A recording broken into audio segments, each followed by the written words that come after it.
Yeah, hey, we're losing time. Just like when you go for your fast lap on the weekend, you gotta hit the finish line faster because you're starting it off slow, okay? So the lap doesn't start when you land, it starts at the lip, okay? So really push into this a little bit quicker because we're kind of waiting to the turn to go. You're already point. I'm trying to hit the staircase faster. It's really slick on it though. No, I get it. If we have any more speed coming up though, we can scrub a bit more off the top instead of float it. But you're looking good.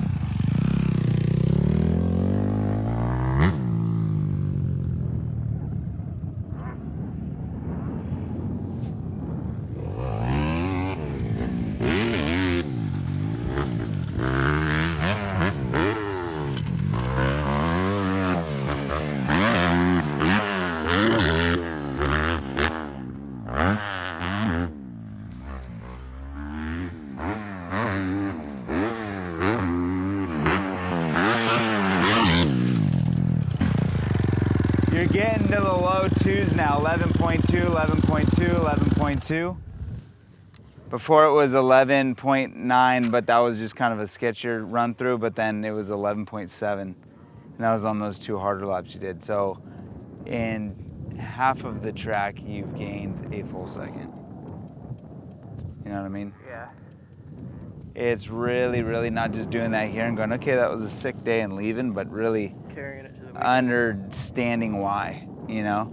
It happens in the turn, and the more speed we carry out, not to say you have to override this bike, but like we were saying before, you really got to put the effort in, you know, to carry that speed so you can really attack those rhythms low.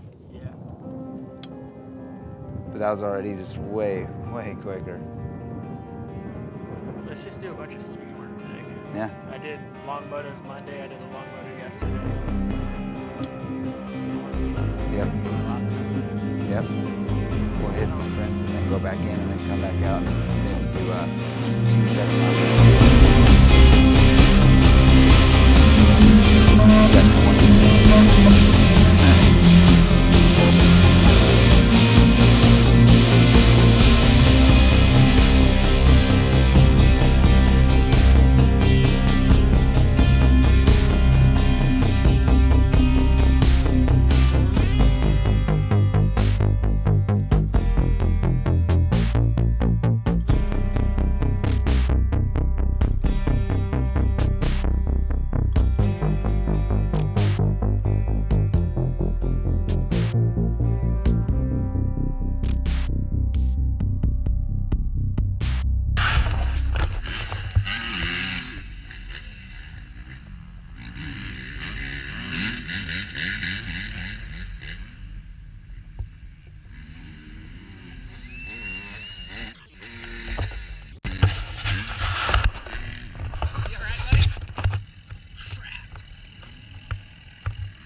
As soon as I rolled over, I was like, I broke my other collarbone, that's nice. And at this point, it was 4 weeks, like to the day before the first race, and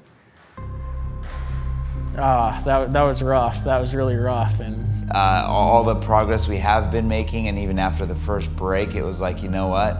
That was a speed bump, man, and we're totally fine and we're on track.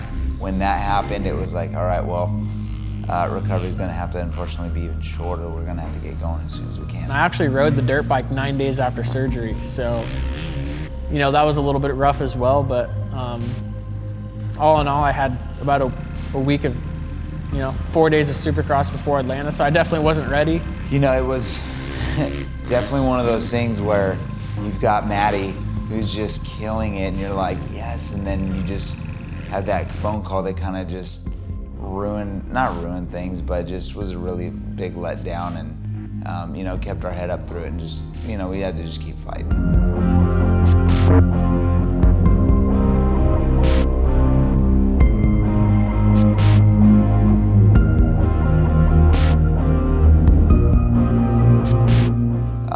The results weren't really there, and it was kind of heartbreaking a bit for him, and So since then, you know, it has been a bit tough, and you know, the role that I just try and play is, you know, I really analyze where the rider's coming from, and especially me being there before. And it's one thing to criticize, but criticism only holds resentment towards the other person. So you could bash them all you want, not that they need it because they already feel it, you know what I mean? So it's just really, it is a fine line, and you know, a really unique tool that you need to discover to be able to really talk through things with your riders and really keep their head up, you know, through things, and really take positives out of situations, and then even learn to analyze the negatives and know that because this happened and we now recognize it, we can move past it and now we're stronger from it. You know, so it's just that there's just a lot involved for sure.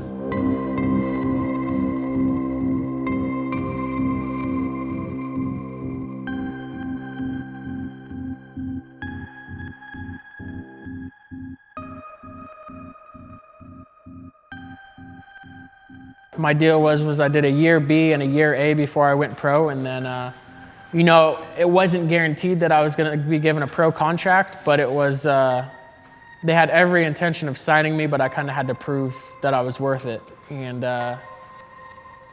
I did, you know, I went out and I won a lot of championships my B year, and I showed some speed, and then like I said, I really went and really did well at Loretta's, and that was big for me. After Loretta's, I didn't have a pro deal yet, and I had a couple of other people coming at me from other directions wanting me to go other places, and I didn't have any intention of going anywhere else. And then, you know, I got a contract with GEICO, and went and did the same thing the next year and really did well at Loretta's, and you know, proved that I was worth the spot that they gave me.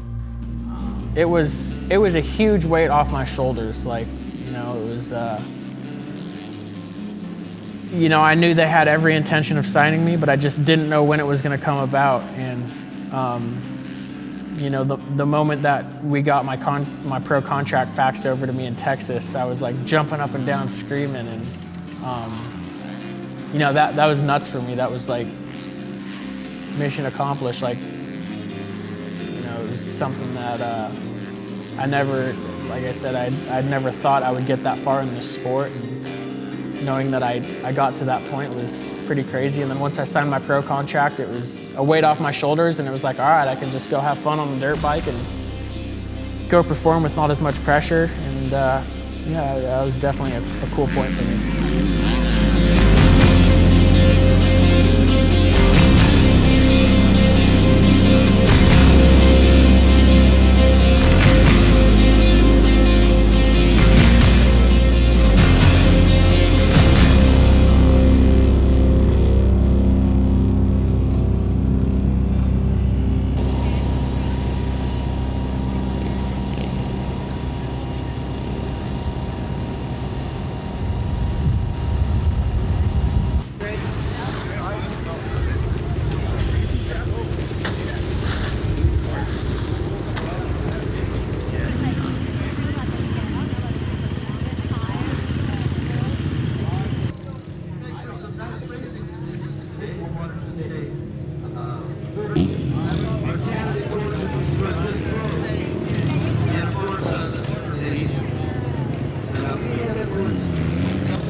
What's going on here today? The Loretta Lynn Regional.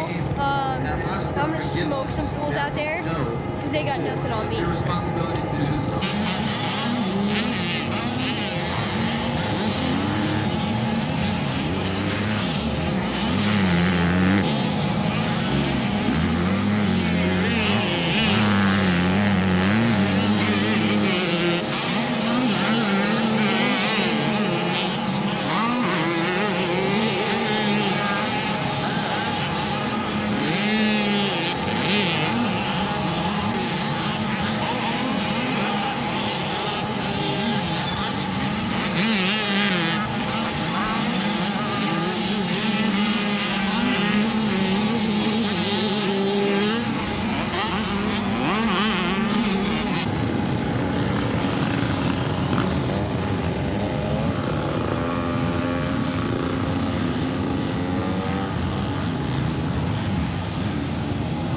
I just went out for my first practice. Did pretty good. It was only 3 laps though, so I mean, couldn't really do much. But yeah, I got some sections down that pretty difficult. Got them down. Got the ruts down. Ready for race. Oh, dude, I'm stoked at the track. It is really tight, but the ruts are forming really good right now. We'll just try to get a good start, as always, and go from there.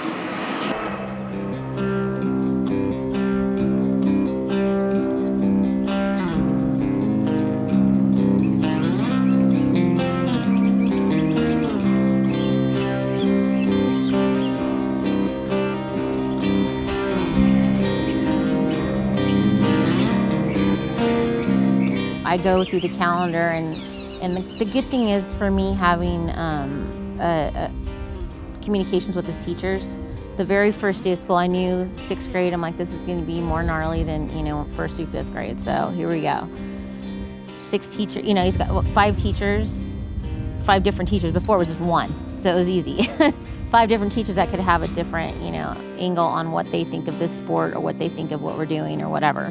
And he's in an accelerated math class, so he's in 6th grade, but he's one of, I think, 20 kids in the whole 6th grade that got accepted into this accelerated math class. And so he's learning like 8th grade math now in 6th grade, and he's doing it. Like, he's getting an A in the class, and the teacher loves him. She's amazing. So writing these letters to these teachers and getting them to understand, like, school's very important. He wants to get a good grade, but we want to see if you'll work with us and understand his schedule. And we'll do everything possible to make sure he gets the work done and he's not, hurting the class in any way. And every single one of them wrote back and was just, we love him. He's an awesome student. He's conscientious. He gets his work done. So having that dialogue with them from the very beginning helped us through this whole year.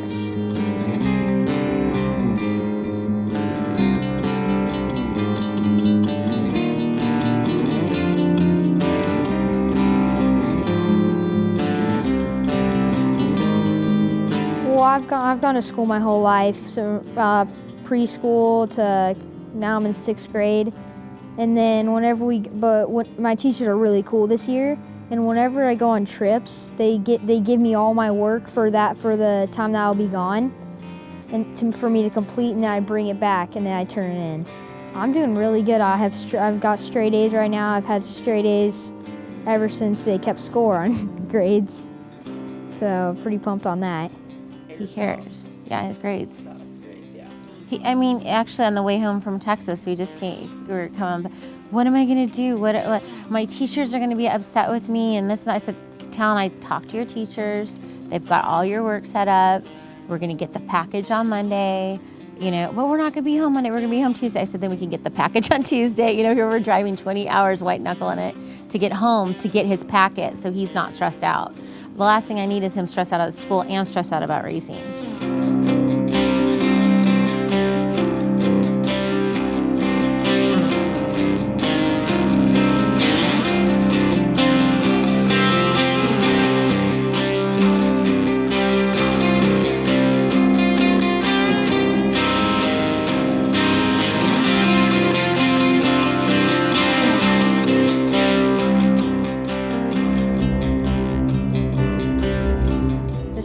Last year, and then we're just we waited a little too long though to get to the big nationals, cause I don't know, we just don't want to go there and then just not do as good as I should. We want to go when I'm on fire.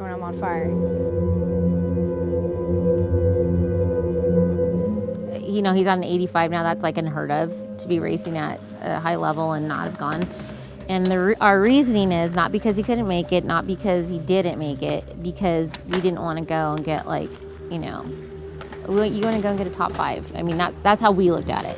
Or even, a top 10's even, admirable from the fastest kids in the nation. But if we're going to spend the money, we're going to take the journey, and we're going to do it. We're going to, we want him to kick butt. So the process of it, it's tedious. You want to qualify in more than one area in case you have, at a regional, you have, something happen where your bike's broken or you you crash or something, because if you don't do well on both of your motos, you're not going to go. They take 4 kids in each area. We happen to be in the hardest area, I think, in the nation. Us and Florida are probably the 2 hardest, something like that. Fastest kids in the nation. Like, if you look at who wins, it's people from here. So you want to qualify in more than one area for sure, if not, 3, 4 areas. And we're in the process of doing that right now.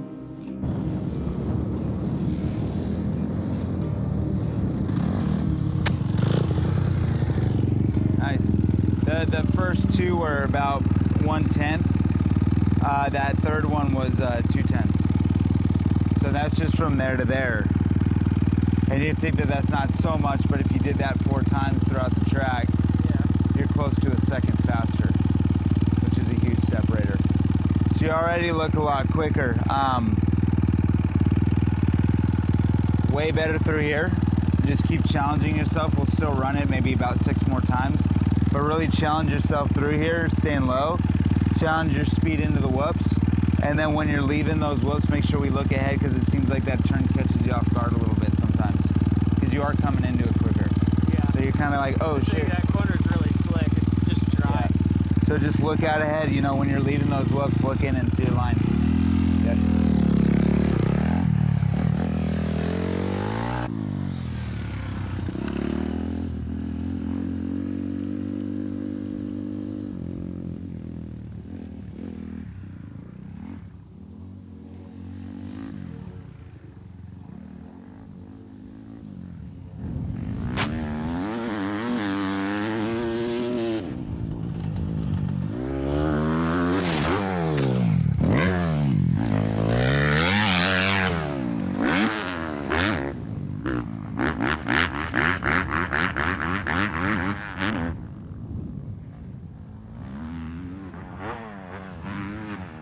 Go. Oh my God.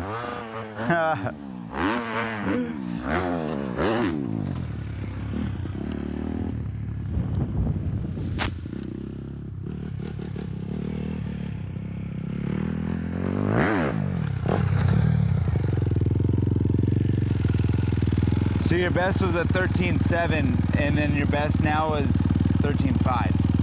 It was a 6, 6, and 5, so they're all better. So you're 4/10 now quicker just from lip to lip than you were before. You know what that feels like? Yeah. Because that's how it needs to be applied everywhere, especially this weekend. Okay, so let's do 3 more. Let's keep them down there, all right?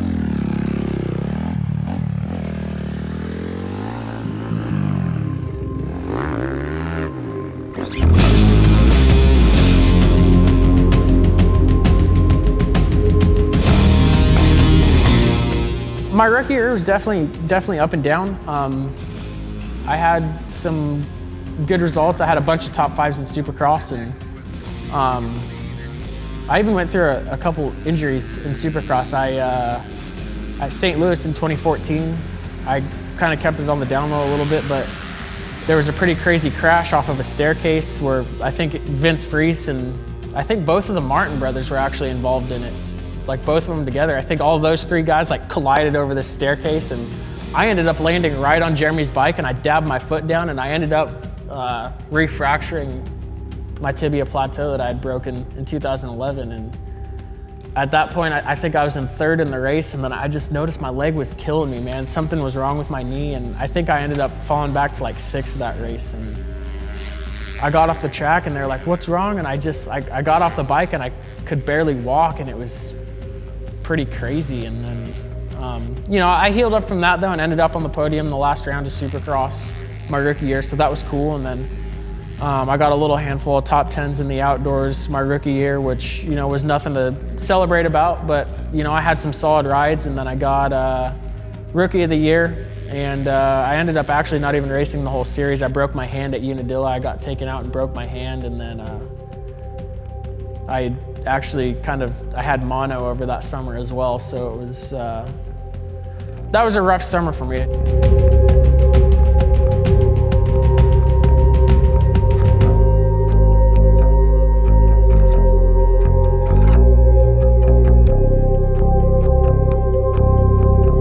After the last national last year, I had a couple months where I was like stressed to the max just because I didn't know where I was gonna end up this year. And you know, I had a couple deals that fell through and I had a couple on the table. And contract season comes and he's kind of waiting around, and you know, this guy's getting offered this and that and whatever, and he's kind of just waiting. Pulling my hair out, biting my nails, like the whole fall, it was just crazy.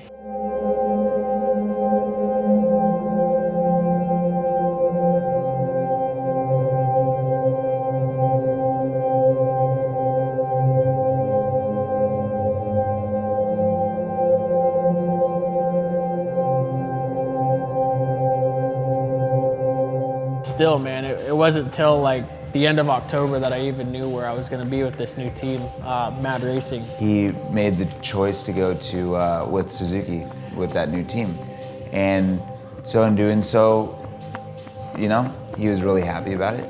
He has a great agent that helped line things up for him, and you know, starting off, things were great. You know, felt great on the bike. I mean, just everything. But there's a lot more to it than just you riding on the dirt bike.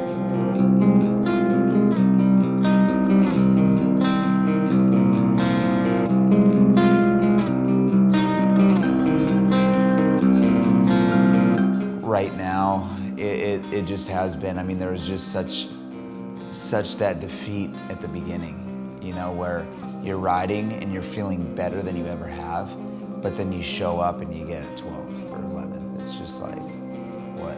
You know, so already right there was just a huge knockoff, you know. Confidence just kind of just went down a bit, but it was something where it's like, no, bud, we're all right. Let's keep moving forward, and we're going to be better next weekend because we're going to build stronger this week. You know, so we will be a better rider next weekend, and you know, the results did get a little bit better, you know, but not where we want them. You know, regardless of how I do on the weekend, I do want to win, and I put in the time and I put in the effort throughout the week to make sure I'm prepared, and I put my everything in it throughout the week. So there's nothing I can be disappointed in about that. You know, I do everything I can, and I lay my heart and soul into it throughout the week to make sure that I'm ready for the weekend. And you know, that's all I can do.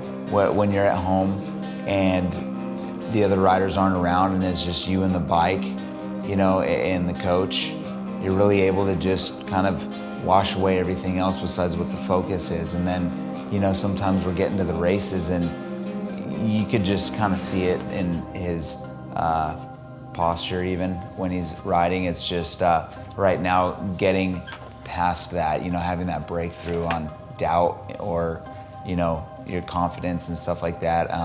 Like I said before, when Toronto came and he got a good start and he was up there, he did have the confidence and he had that want to be up there. You know, you have days where you're on and you have days when you're off, and you know, it's about pushing through those days that you're off and understanding why you're off and doing your best to overcome those days and then enjoying the fun days. You know, I have to say, like, throughout the week, I have way more fun days than I do off days. And I guess it's just about how you handle those bad days that defines who you are, you know. And bottom line is even on those bad days, I'm doing what I love, and I'm doing what a lot of people could only dream of, and I'm very blessed and fortunate for that.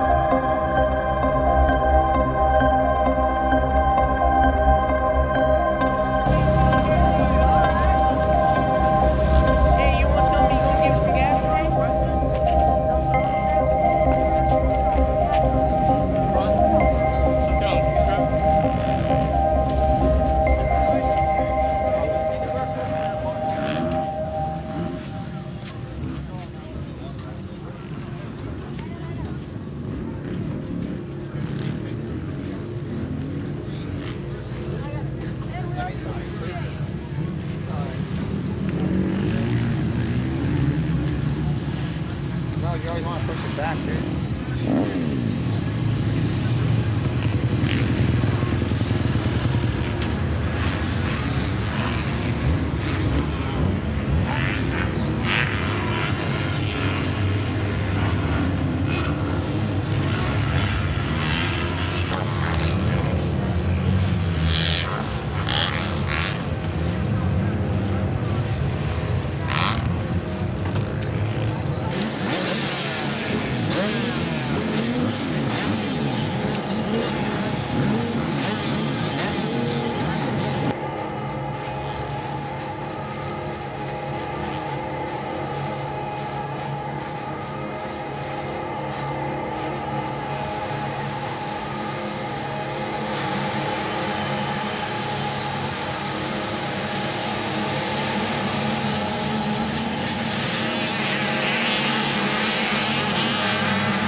off to a good start, but just couldn't keep it on two wheels in the first corner.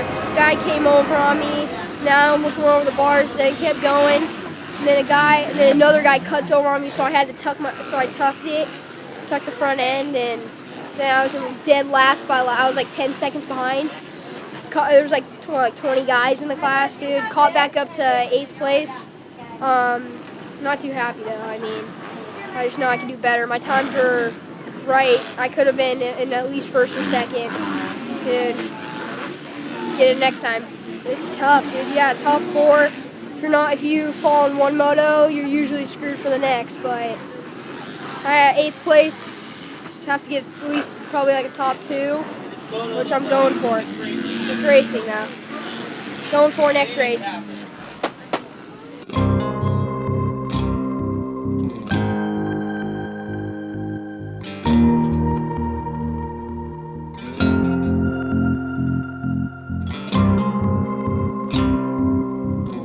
It is a big expense. It's like, I think it's for us to go, we were pricing it out, and it's, I mean, you know, you're looking at $6,000 at least. Now, I mean, to be able to do that and work and stuff, like I'm driving with my son, my husband has to stay home and work. Our daughter has to go to school, so I'm driving we just did the same thing to Texas. We're gonna drive to Oregon by ourselves. And my husband's not gonna fly in this time. We're just gonna wing it and, you know, figure it out. And that's what you have to do.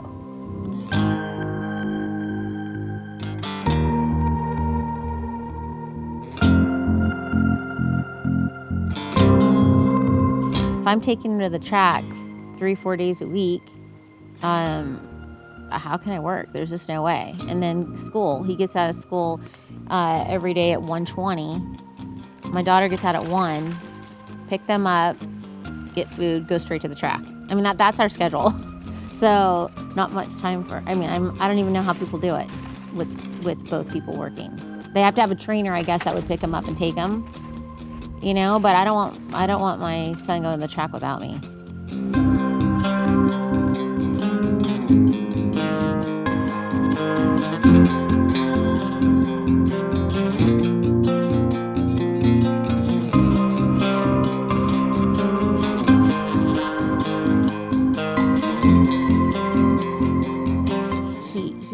I don't think it's healthy. I don't think it's healthy. I just don't. I think that at that age they need their parents. I just do. And if I could go and be there with them, absolutely. But I have a 6-year-old daughter, and you know, we have pets. I mean, I just can't go. Yeah, it'd be amazing, but that's, you know, and maybe that'll be the factor that sets us apart from, you know, the top 3. I don't know. But I'm not willing to sacrifice our life for a moto like that.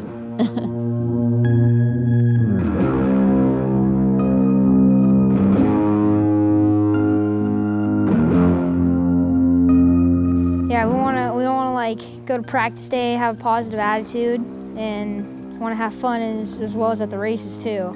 I've been having a little tough time right now at the races. Sometimes I don't do as good as I should, and then I kind of like have a little meltdown, and then I get over it, and then the next moto I do really good, and I'm happy for myself. I mean, I don't want to make it sound like we don't want him to do well and go as far as he can with it, because we do. It's like, but we're not gonna be stupid, you know? Like, we're gonna put our everything on the line, and our kid's gonna be the next McGrath, we're not, like, come on. I want him to be the next Talon Hawkins. I don't want him to be the next McGrath or Poto or whatever. I want him to be the next Talon Hawkins himself, you know? So.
Hey, you saw me put it on, right? By the way, I caused it. Dude, that kid kept getting in my way, so I finally threw, and then he hit my back tire with, and I was like,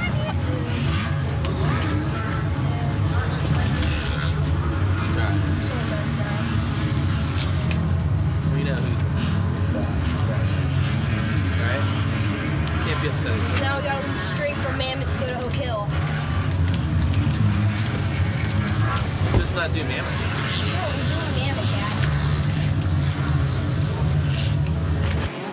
Well, it was one of those days. It started off, had his head on right, excited to race, feeling good. First moto got out of the gate really well, but went down in the second turn, kind of tucked it in. A kid ran him high, and he went down. And unfortunately, it was like in about fourth, which wasn't a great start, but it was an okay start, all the way to 19th. So he had to play catch up. Got back all the way up to 8th. Actually, his lap times were phenomenal. Killing it on the lap times. We weren't going to do the second moto, but you know, we're here to race, so got back up there, got stuck in the gate in the second moto, and a 19th place start again, but ended up getting a 5th overall, so one shy of the Loretta's, but that's okay. And overall, you know what, it's all good, it's racing, it's what happens, and I'm really, really, really proud of him. You know what? It's racing. It happens. You know, anything could happen. I think he's only ran in the gate one other time in his whole life, and figures the other time is at a Loretta Regional, but Kind of didn't matter though, because you had already gotten an 8th in the first yeah, moto. So it was all fun. about having fun, you know, the Yeah. second moto and just getting some time in. But I loved watching them get through the pack and go past and people just pissed off. I think it was cool. Made it a fun day for that. Well, didn't go so good.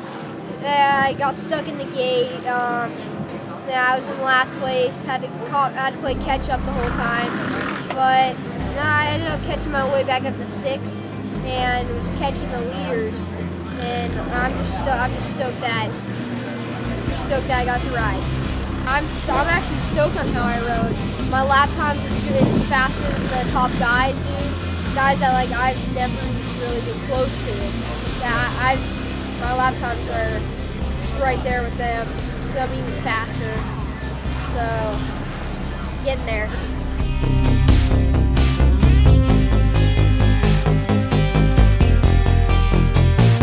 I just want to live. I want to live and have fun in this sport. And of course, everybody says that they want to go pro. I mean, everybody wants to go pro who rides dirt bikes, but just take it one day at a time, and hopefully I'll get there.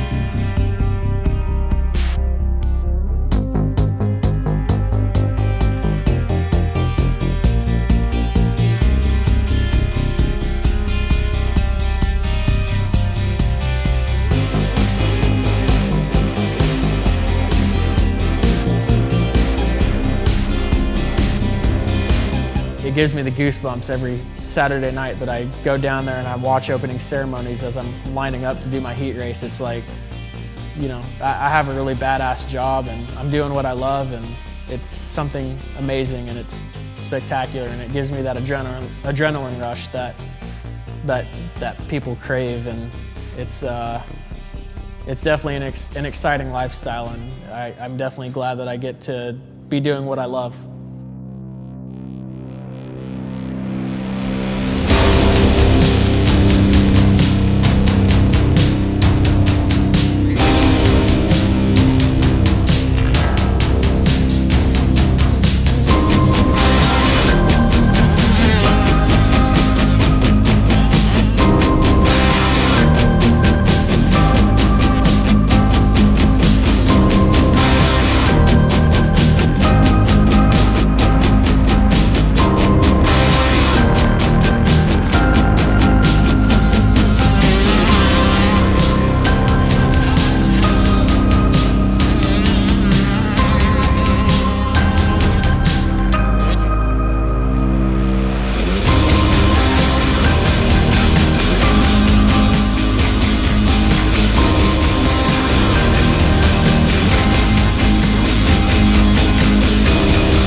After races, it's weird to have people tell me, congrats on your degree, like that's so much more awesome than anything you've accomplished.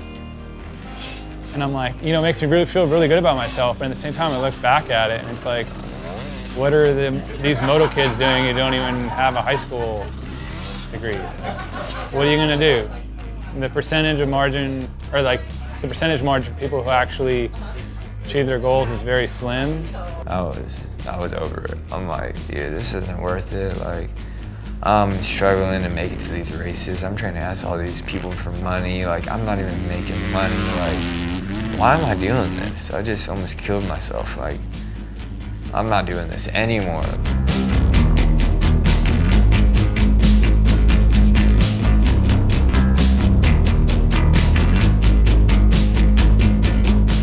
Okay, do you want me to go like holding a poster up? I get straight A's. I have a lot of pride in that. I couldn't get straight A's and I wasn't a moto brat. Yeah, Will.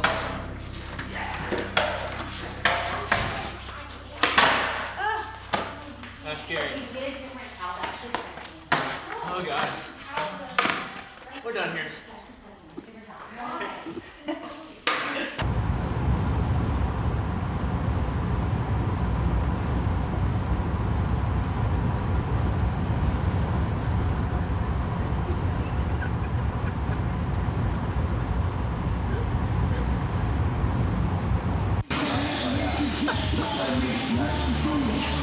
Yeah. One shot. He's holding it.